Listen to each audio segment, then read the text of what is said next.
Pertandingan bulu tangkis Taufik Hidayat melawan Trigger, Marcel Widianto, Indra Jagger, dan Rigen berlangsung serius. Mengawali game pertama, pertandingan bertajuk lawan juara atlet bulu tangkis legendaris itu melawan Indra Jagger dan Rigen dengan unjuk kebolehan bulu tangkis mereka. Taufik Hidayat tampil gagah dengan terus memimpin poin pada set pertama pertandingannya. Untuk informasi selengkapnya akan disampaikan langsung oleh wartawan Warta Kota, Ihwana Mutuamiko yang kini sudah terhubung bersama kami. Silahkan Ihwana. Ya, terima kasih rekan Mei.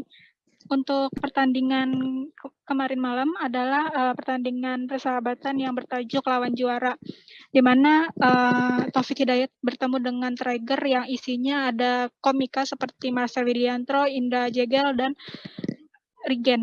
Untuk pertandingan sendiri, Taufik Hidayat terus memimpin dalam pertandingan, mengingat beliau adalah atlet bulu tangkis legendaris Indonesia yang sudah memiliki banyak prestasi. Banyak kelucuan, tapi pertandingan tetap berjalan dengan serius. Terima kasih sudah nonton. Jangan lupa like, subscribe, dan share ya.